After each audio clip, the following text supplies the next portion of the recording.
Hi, welcome to episode 2 of Branding Like a Boss, the podcast that takes you behind the scenes of the cannabis industry's most influential brands and talented minds behind them. I'm your host, Angela Pih. Today, we're thrilled to be joined by Tim and Taylor Blake of the Emerald Cup. They are true pioneers of the cannabis industry. Over the course of our conversation, we're going to dive into the highlights, milestones, and what's next for the Emerald Cup. So stay tuned, send us questions. As you know, the Emerald Cup is really known for cannabis excellence and truly resonates with the community. So whether you're a cannabis enthusiast, a marketing professional, or simply fascinated by the art of branding, you're in for a real treat. So let's waste no time and jump right in. Hi, Tim and Taylor. So happy to get you on the show and welcome to Branding Like a Boss. We're thrilled to have you here today. You need no introductions whatsoever, but in case there are the very few viewers who are not familiar with you, can you please give us a brief background of who you are and just the prominence and the importance of the Emerald Cup for our community? Okay, I'm Tim Blake. I'm 67. I've been in the cannabis industry for over 52 years. 20 years ago, we started the Emerald Cup up in Mendocino County in the heart of the Emerald Triangle. This is our 20th anniversary. We started out just one flowers contest, and we evolved into almost 50. And that's been quite a ride. And my daughter joined, I think, 16 years ago, and she's been side by side with me all that time. So I'll let Taylor say hello and introduce herself too. Hi, yes, it's such an honor to be here, Angela. Thank you so much. My first Emerald Cup was in 2007, and I have been attended every single one ever since, but came on full time in 2013. And so have been along for the journey, and it has been the ride of a lifetime. How is it possible that we're talking about the 20th anniversary of the Emerald Cup? So let's hone in on that. From one single category of sun-grown flower to almost 50 categories, that's just mind-blowing, right? That in the 2 decades, that speaks volumes about the development of the cannabis industry. So talk to us about that.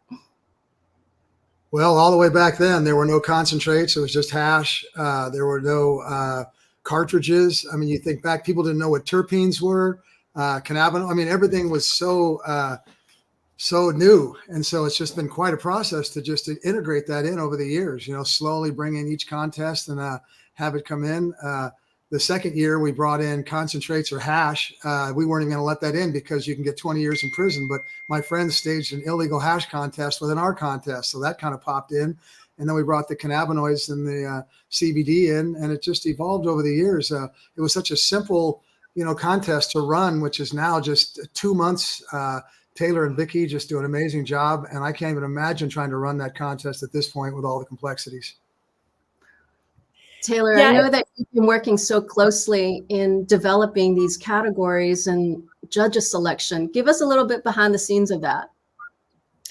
Yes, so it has been definitely an evolution alongside the industry. I will say, just in terms of us each year reviewing the categories, looking at maybe where we should expand, where we should contract, and adding different subcategories within these categories, right? Because we used to just have like edibles, concentrates, flower, it was just one category. And then as the nuances started to really develop, we realized that we needed to make these individualized categories. So now we have sun-grown flower, sun-grown greenhouse flower, mixed light, indoor, third-party certified, personal use.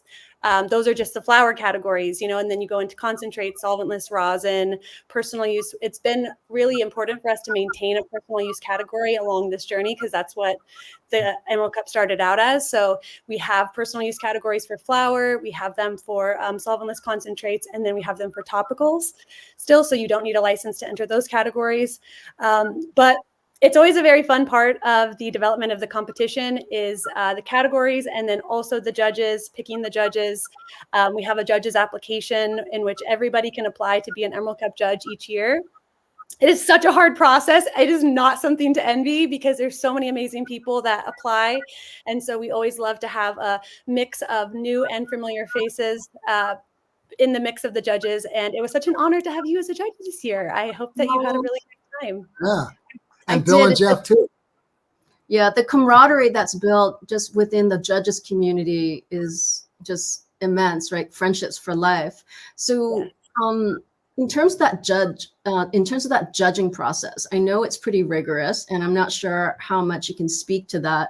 But since the Emerald Cup is so revered and enduring, it is the seal of excellence and quality for California cannabis. So, what makes the judging process so rigorous? That's different and stands out from any other competition in the state? Well, we started off with a 2-day, just Thursday night, Friday night finals, flower judging, and then the show. Now it's become, like I said, a 2-month process. They have multiple meetings. We get together several times on Zoom, or like Nikki's there with the flowers judges.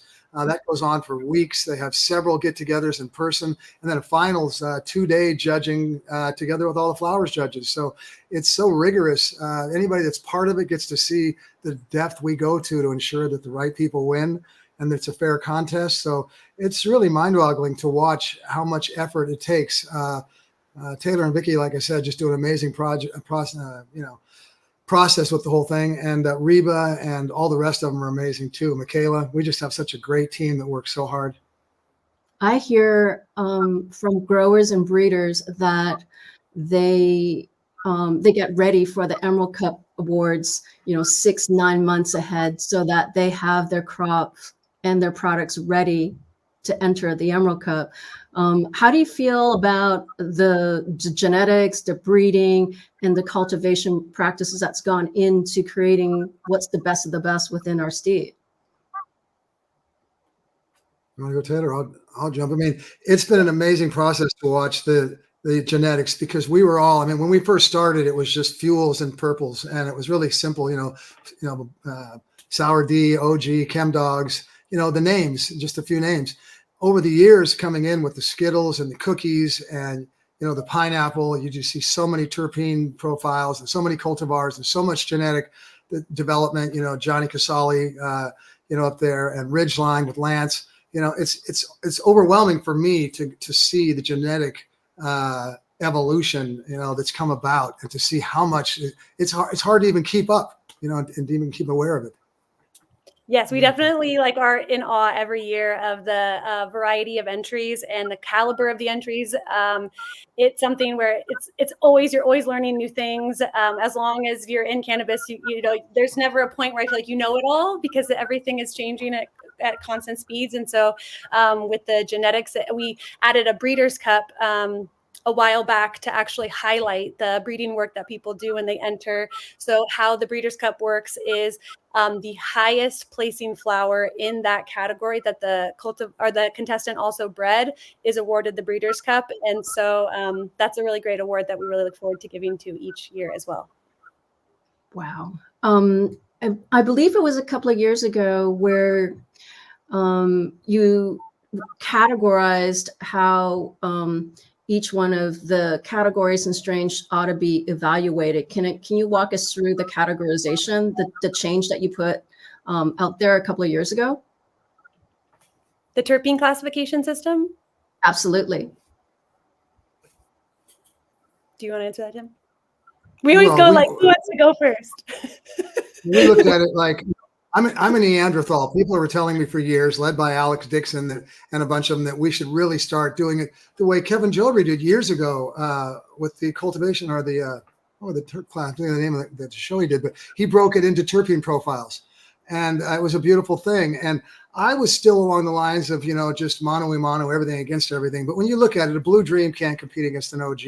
It's like wine. You can't have a Pinot Noir going up against a Chardonnay. And so we needed to separate that into the terpene classification profiles. And Alec Dixon and the team worked really hard to set those up, and we're really proud of it. And so we give awards for those different terpene classifications, but we also then still have a top 20. So everything goes against each other, but each of the terpene categories get recognized for their individuality, so that we can really highlight and educate people, so that they get off this idea of highest THC, and really look at what the right terpene profile for them is, and for their personal use. And so how it works on our end is when a contestant enters one of the categories that are terpene sorted, which would be flower, concentrates, and pre-rolls, they enter their product, and then we get that product terpene tested with SC Labs. And then with the help of Alec Dixon, we sort through, and Dr. Mark Lewis, absolutely, 100%. We sort through all of the entries and then classify them into what their terpene profile highlights that they should be within the class. And so when the judges receive the entry, all they receive is a blind entry with a number on it and then a color-coded sticker, which then indicates the class that the entry falls in. And so it kind of also helps them to sort of separate in their mind, like, okay, so these ones are sort of similar, these ones are similar, and these ones are similar. So they can kind of go through the judging process a little bit more aware. And it's been great, a great addition, because then I feel like it really does highlight the diversity of cannabis as much as we can. Absolutely. It takes us out of the potency classification in that it needs to be the highest potency. We're really speaking to the quality of the plant, and also takes us out of the sativa indica hybrid conversation as well, when you're really looking at the personality of the plant and how it's going to affect you because of the terpene profile. Totally. Yeah, it's interesting that you find a lot of, we learn there's a lot of knowledge that you gain.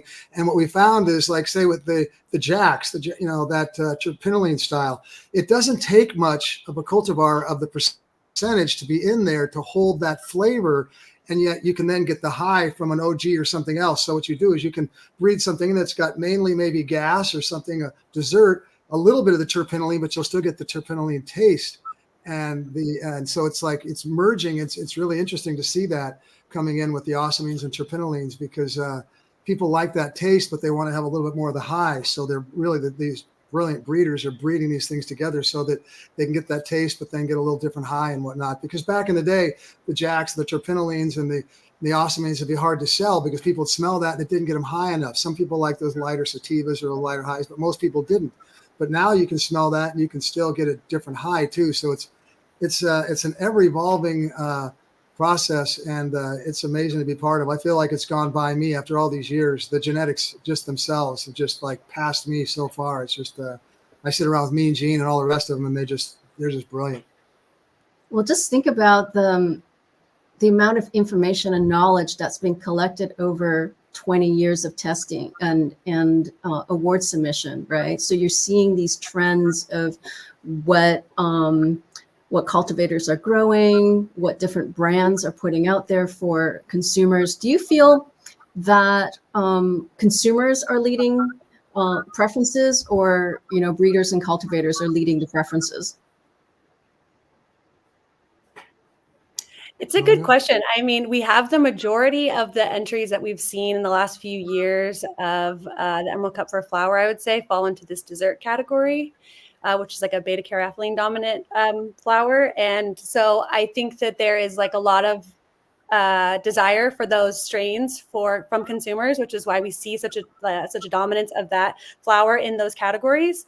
But I think then also it's very interesting, because then when you look at like what people like to smoke and sort of like where like they're kind of like choosing their winners, I guess I would say, I think that it's interesting to hear the judges' feedback, because I think there's a little bit of interest in a variety of strains. So I do think that consumers push the market, but I think that there's also the other side of it where I think that it's kind of coming around, and I think that there's a lot of interest for strains that I feel like a lot of growers and connoisseurs really love. So yeah, I think it was a hype driven for a lot of, with, you go back to Cookies or Skittles with Tony Mendocino and whatnot, and it was really kind of star driven originally and stuff, and you really see that. But I think as we go along with the Ganjier and the Buddhists and whatnot, all these people coming in to really, I think we're going to see that the consumers will have more impact and effect as they get to be better acquainted with what they like and what they prefer. And so I think long term, we're going to see a much more balanced system. But I think up until now, it's really been driven by the OGs and what they like and what people follow and all that hype. Wow. Well, we've really dove into the competition and the judging and seeing the strains and cultivars that are coming out with preferences. So let's speak more about the Emerald Cup event.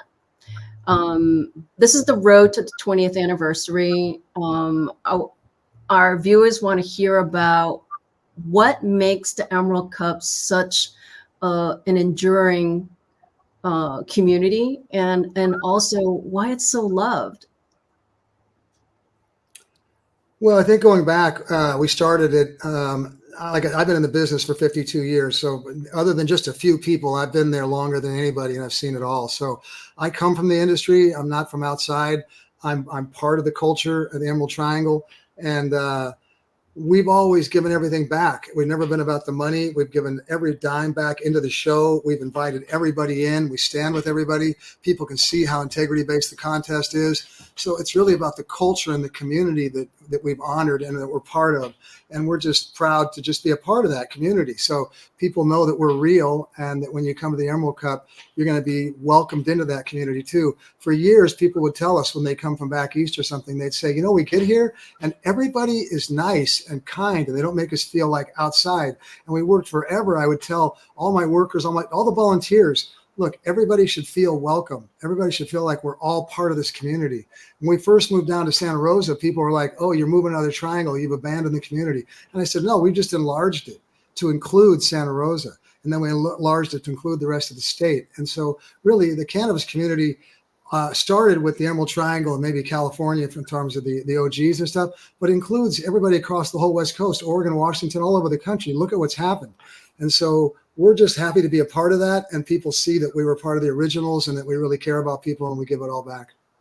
Yeah. Taylor, you're the associate producer for the Emerald Cup. So you're seeing a lot of what's coming together, both from the competition side to marketplace to events and also to live entertainment. And it's really grown through the years.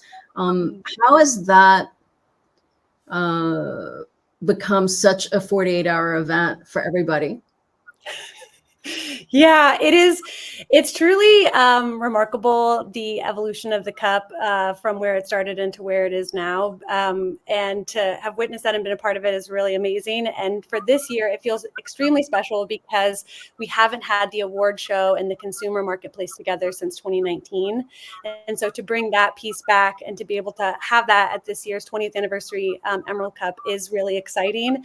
And so the 48 hours of the Emerald Cup 20th anniversary celebration will be so great because it's going to have a lot of the amazing elements from Emerald Cup of past years, where it's going to be speakers and music and the marketplace and the award show. And then people will be able to try the winners after they see the awards. And so for us, it just feels very fitting for the 20th anniversary to have all of that together. All right. Well, let's go into each one of those, right? So we've talked about 50 categories or close to 50 categories of awards and competition. What can we anticipate around the awards ceremony, and when is that going to happen? The award ceremony is taking place on Sunday. We are so excited because this is probably the longest that we've known the winners, that we haven't been able to, just because usually it's like we know the winners and then the award shows like 2 weeks later or a week later or something. And this has been definitely an effort to try to keep the secrets wrapped up. We haven't even told Tim necessarily who some of the winners are, to really protect the secrets of the winners. But we are so excited about it happening on Sunday. So Sunday afternoon will be the awards in the Calvin Simmons Theater, which is a beautiful historic theater. If you go onto the Henry J. Kaiser website, you can look at the pictures. It's so opulent. It's 3 stories. It's going to be like this amazing experience for the awards. And in that theater on Saturday is where all the speaker panels will be taking place.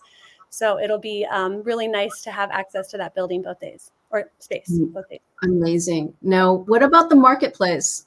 What's happening there? Because I know with Harvest Balls in prior years, the marketplace is such a cornerstone and such a special part of Emerald Cup because of what all the, oh boy, I would just call them families, would really come in and bring their genetics and bring the fruits of their labor to the marketplace. So it's such a rich part of the experience, and people come and line up for half a day just to be able to have access.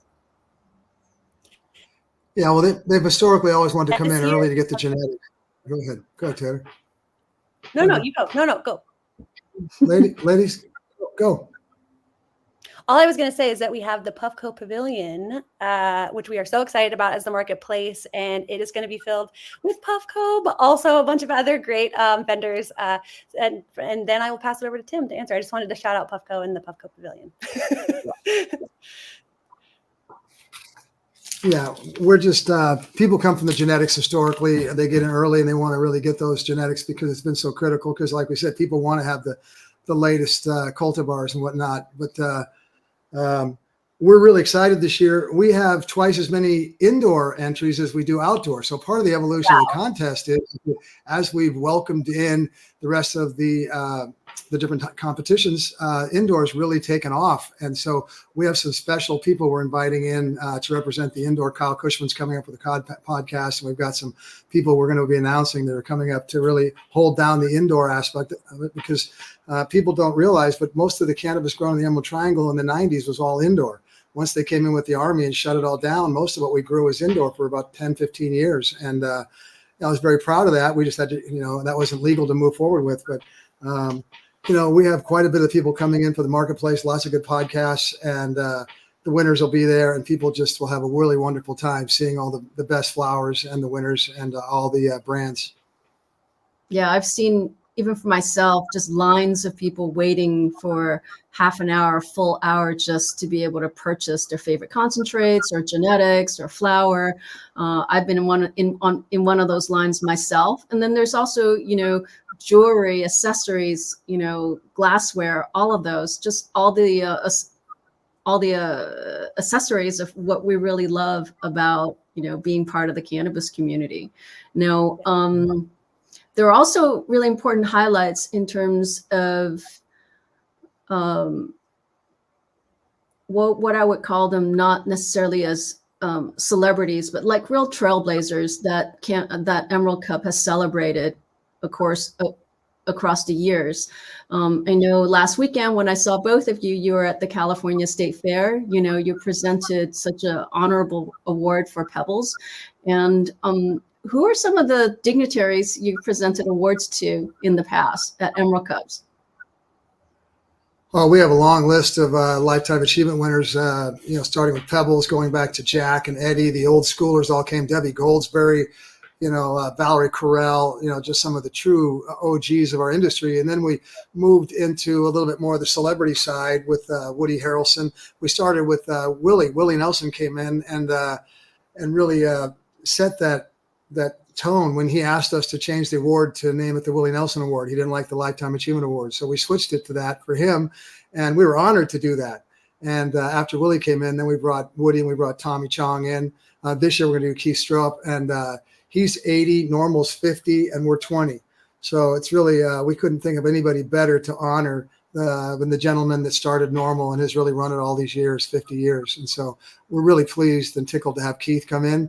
It's hard to top these people each year when you go from Willie to Woody to, and there's just such an amazing group of people, but Keith will hold on and really deserves to belong with that group. And we're really honored with the whole group of Lifetime Achievement Award winners. They're just amazing people, starting with Pebbles, of course. And at the State Fair, I was really touched to be able to do that and give that away, because I don't give the awards away. But for Pebbles, it really had a special meaning because she's really been my guiding light and my hero over the last 20 years. Mm-hmm. Well, Taylor, that was such a honor.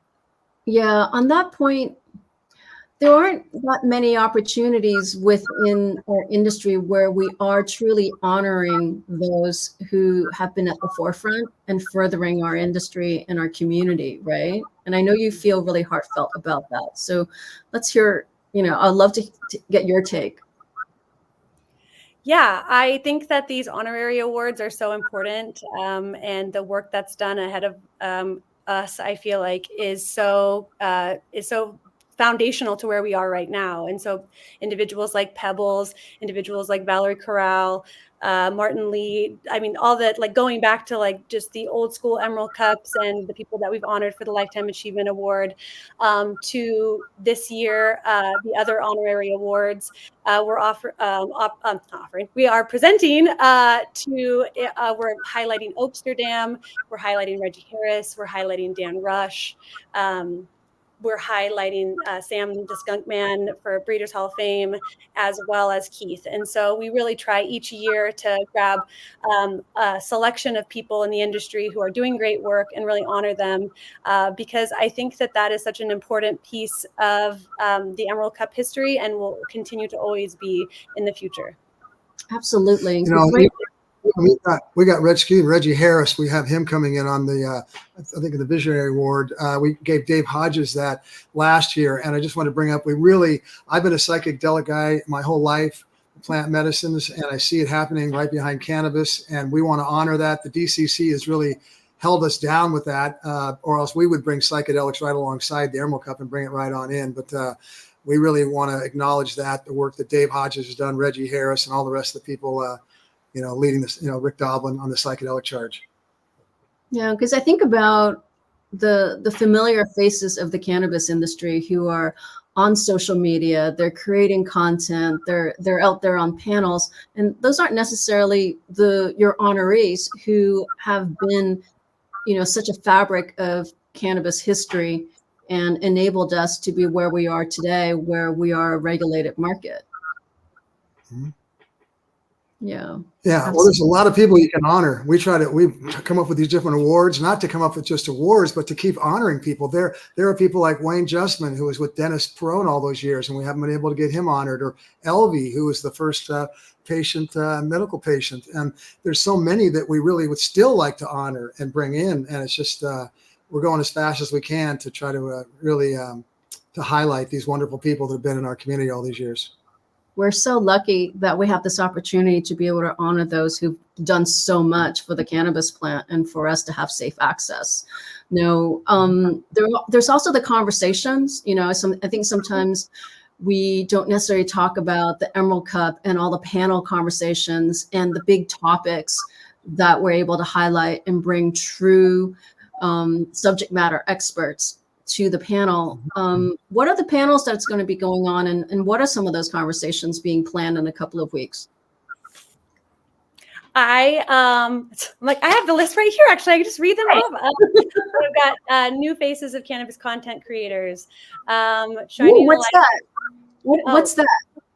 Well, actually, we have one of the Beard Bros on this panel, so it's perfect time to talk about it. So we have Casey Santana, who I think is in this chat room as well. And then we have Sue Carlton, Jeff Levers, and Jocelyn Sheltraw from Buddhist, all on this panel. And it is going to be such an amazing panel. All these panels are so great. And I'm going to have to really try my best to attend as many of them as I can, even though we'll be on Saturday and I might be a little busy, but I'm still going to try to be there for as many of these as I can. And then we have Shining the Light on organic cannabis cultivation. We have Let's Be Blunt. We have Our Legacy is Your Legacy. We have Hashing It Out. And then we have Psychedelics, What's Hot and Driving the New Movement. So we have 6 panels all throughout Saturday, and they will all be amazing. And more information will be on our website and be promoted on socials of what those exact times are and the panelists. It sounded like there was a topic about organic cannabis. Does that mean it speaks to clean cannabis? I know that's been catching a lot of headlines lately. Yes. And that is going to be an amazing panel. We actually have an amazing panel of women, all women on that panel, where it's Tina Gordon, Lindsay Mahari, Christina Wong, Riley Kirk, and Colleen King, all speaking. And that panel will be on Saturday at 2:00. That's amazing. Mm-hmm. Tim, yeah, I know you take a lot of those conversations too. I love the panels. I've always loved them. The education is how we've changed so much. We started off really concentrating on more of the farming aspects back in the day, and genetics and whatnot. As we've evolved, more of that's come into the business aspect and the social media, the influencers, and how business gets done and whatnot. So it's really great to see the evolution of the panels, but they're all really good. And I really look forward to seeing them myself. I love the speakers and I love the panels. Wow. So we got awards, we've got conversations, we've got really, really treasured people within our community who need to be celebrated for everything that they've done for us. And then there's also live entertainment. You guys have been working really hard on that too. We love music. It's part of the party. We wanted to bring in some local acts from the East Bay. We're going into Oakland. We wanted to honor the local people because we're coming into a new show. This is a new show for us, even though we're not that far away. But from Santa Rosa to Oakland, it's like Kansas into Oz, and so it's really wonderful. Bringing Mr. Fab, the unofficial mayor of Oakland, coming in, Grouch and Eli. We're really looking forward to having them come and play with us, and a bunch of other acts that are coming in behind it. And we're really excited. The music is something good. The after hour parties are something good. I love to party. I love to dance. And so to me, it's really bringing together, the community for the awards and the competition, but also for fun and a party and celebration. No, I hear those go all night. At least, yes. I'm always the last one standing. I've done that for 20 years. We have 3 after-hours parties coming on. Hypey Cup's going to put one on. Crybaby in downtown Oakland, and Panda's going to be putting one on. I think on Friday we have some pre-parties. The Lotus Church is going to be doing an all-day gathering there, regenerative farm gathering. I think the Buddhists are doing something in Oaksterdam, and then Crybaby's coming back with something on Sunday. So there's going to be parties for Friday, Saturday, and Sunday to keep people moving and grooving and having fun. Oh, you have no idea how much I'm looking forward to it. We didn't really touch on the new location for the Emerald Cup this year and the road to Oakland.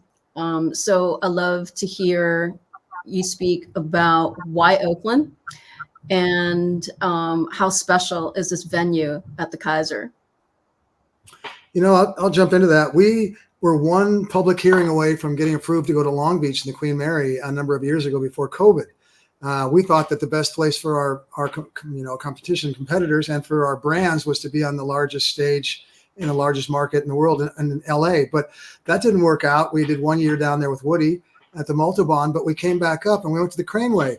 And the owner of the Craneway, Eddie, couldn't give us the Craneway again last year. We loved that place, but he offered us the Kaiser Arena. And I told Taylor, let's go check this out. I was a little bit apprehensive because of the issues of crime in Oakland and because of Oakland in general. But we went down there, and the Kaiser is the most historic, iconic venue in the Bay Area, built in 1914. It's called the Home of the Dead because of all the Grateful Dead New Year's Eve shows. It was the first place Martin Luther King spoke in California, Elvis Presley. I mean, it's just an historic, venue. And when we looked at it, it's so beautiful and architecturally stunning that it was like, okay, we can do this. And it's right across from Lake Merritt. They spent millions of dollars building a deck on the back that is built to perform and do stage performances to Lake Merritt, which is what we'd like to do in the coming years. And so we realized there was a really great opportunity. And rather than look at the challenges of, all the liberal cities are having challenges on the West Coast with crime and whatnot. We looked at it like, let's go in there and really unite the community and bring everybody together because everybody loves cannabis. So let's use that because they've lost their ballparks and their ball teams and whatnot. And they really need this. And they're very excited. And they have a rich history for cannabis too, with Oaksterdam, Harborside, what they've done. They really have a stronger, more rich history than even San Francisco. Really most of anywhere on the West Coast or the Americas. So when we looked at all that, it was like, okay, let's do this. And so we're very excited to go in there and work with the whole community and make this a very safe, successful event so we can come back for years in the future. Absolutely. I'm not sure all of our viewers really know the rich history of Oakland and our ability to be able to have adult use and, medical use in terms of cannabis in California. But, Oakland has been at the grassroots of legislation, of changing legislation, of creating safe access, and really been on the ground in terms of the driving force, enabling us to where we are today. Absolutely. Richard Lee, you go back, Richard Lee and Jeff and Dale Sky, Steve D'Angelo and his team, Andrew, I mean, all of them, you guys, I mean, it's just an amazing thing. And, Harborside fought the feds all those years. Oaksterdam was really the first educational school. They went toe to toe with the feds, with Richard Lee, God bless them all. And they took a beating for all that. And that's why we want to honor Oaksterdam and give them that. And we're very proud to come into Oakland and stand with all that rich history and tradition and all the community. Phil Stevenson, going back, the first club dispensary in Oakland, he's one of our judges too, a beautiful man. And so we're really humbled and honored to be part of it. Wow. What about safety? We did talk about that. for people who might feel a little anxious about going to Oakland for the weekend and about safety. I know you've prepared and put in place a lot of security for us to feel safe and not worry about having a good time. Yeah, it's like San Francisco. You don't want to go into the Tenderloin, but if you're on the Sunset, it's a lot safer. Well, you got parts of Oakland that are very rough. The Kaiser had Mr. Fab do a birthday party there 2 months ago with 1,200 people, and there wasn't one incident. They just had the B-52s, I think, at MacArthur Park for over 5,000 people, and they didn't have any incidents. And they were closing at 10 o'clock at night. So there are issues, but I don't think they're as pronounced as people think. A little over exaggerated, and we've gone to great lengths with the Oakland PD and the security systems to really ensure that everybody will be safe going back and forth to their cars. So we're really expecting a very safe, successful event, and the whole community is aware of that. The Kaiser is aware of that. Everybody's watching to see that we can do safe events at the Kaiser, so that Live Nation, Another Planet, and everybody can come in and join us. So this is a very, very important event, not only for us, but for the city of Oakland, for Kaiser. We're all aware of it. We're all working very closely and diligently to ensure that we have a very safe, successful event so we can move forward together. Yeah, I've heard people feeling a bit, oh, it's Oakland, but I've also reassured them that so many of safety protocols have been put in place and prepared to make sure that we're having a good time. We're not worried about what's going on outside, and that we're not going to be distracted. So we really, really appreciate all those safety protocols you guys have put in for us to have a good time. We've even gone out and we've extended an olive branch to all the clubs and all the groups, and East Bay Dragons, Sideshow people, the Hells Angels, everybody. And we've invited them all in. We've said, you guys love cannabis. You guys love community. You don't want to see all this craziness going on. We're not asking them to be our guards or anything. We're just saying, would you just come join us and stand with us? Because you're part of the community. We want every aspect of the community and all the diversity we can so we can all stand together. This will be by far the most diverse audience we've ever had for an Emerald Cup. And I'm excited to see it and be part of it. So exciting. Now, with the 20th anniversary, that's obviously a huge milestone. So what's ahead? What's next? What's next? I know you've been writing a book. And I know Taylor's been working really hard in terms of, looking at the evolution of the Emerald Cup. So, we've looked back, we've been at the present. Now let's, pivot our lens to the future. I look at it like we have people that would love to see us go into New York. We have people that love to see us go into Vegas. And really make a worldwide show there, so we can do because we're going to have a nationwide competition and then a worldwide competition. This is all going to happen in the next few years. And so we're going to have entries coming in from all over the world. I love California, and I'd prefer to stay in California, and I'd love to be in Oakland for years to come. There's a lot of possibilities and directions we can go into. We'd like to also do a lot of smaller events as we move along and whatnot. I think for us and for me, I've done 20 years with the Emerald Cup. I'm getting older. I don't go to all the events like I used to. I don't keep up with all the genetics like I used to. I'm not one of the, first on the streets, got to taste this right away. And I'd love to see us with the right partner moving forward that can really take on some of the production aspects and help us so that we can do what we're best at, which is the competition and the culture and the community and the speakers and whatnot. And we have several groups that we've been talking with, and that's our intention, is to find the right group that we can partner up with and move forward as we go across the country and the world with the right kind of support,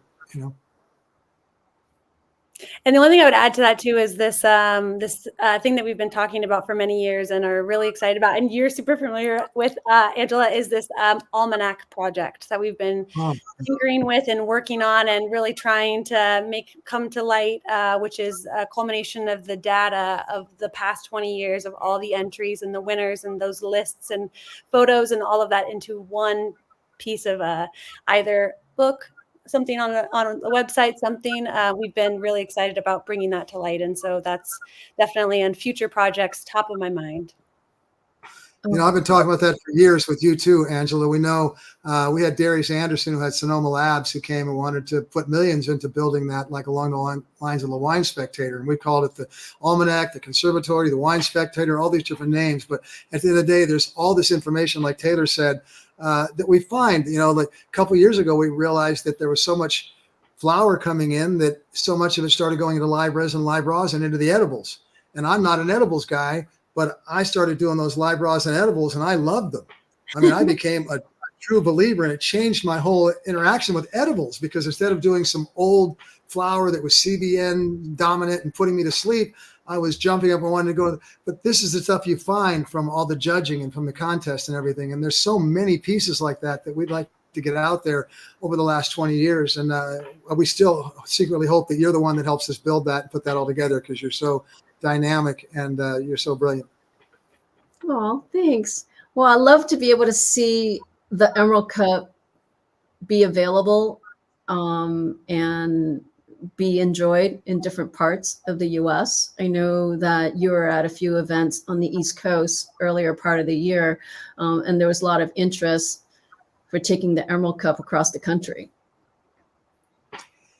Yeah, we went to Europe a couple of years ago with Product Earth people, and we brought all of our brands there, and everybody found out that more than any of them, the Emerald Cup name was known across Europe. Yeah. And it is known across, California, East Coast, everywhere. And we would love to go in there and do that. We don't want to step on anybody's toes or take anybody else's events. I really go out of our way to make sure that we don't, compete with people. We really honor the locals, that they do their own thing. So we want to join up with somebody who's already doing something or working and work together. But I would love to see us in New York for sure. If we were going to be in two places, I could see us East Coast in New York and out here in California.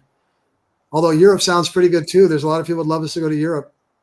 Europe would be amazing. Just the 20 years of archives of all that data that Taylor's talking about, the evolution of preferences, taste profiles, just product format, right? We went from flour and concentrates right there to edibles. Topicals have always been around, and then beverages. Beverages have been really popular, and that's going to go mainstream. And we've seen that. Oh, that reminds me of one topic: minor cannabinoid category that's part of the competition. And looking at the development and the prevalence of minor cannabinoids, there's been a lot more conversation around that. And Taylor, you've been such a huge supporter of it. Yes, because we used to just have it as the CBD category, and then we realized that was an overgeneralization, because we couldn't really call it just the CBD category anymore, because there's so many different cannabinoids that were being entered. And so it is it's a category that we have, that within that category there's like flower, topical, cartridge. So there's a bunch of subcategories to highlight the diversity of the products that are entered there. But it is such a interesting category, and always really enjoy seeing the products that are entered. As well as in that category, we also have hemp products too, which are judged by those people, but obviously not in the same caliber as the alternative cannabinoids. All right. Well, are we going to get into the hemp conversation on the panel at all? Ooh. Maybe. Who would have ever thought one of those evolutions that hemp would be given the pass and be able to evolve the way it has?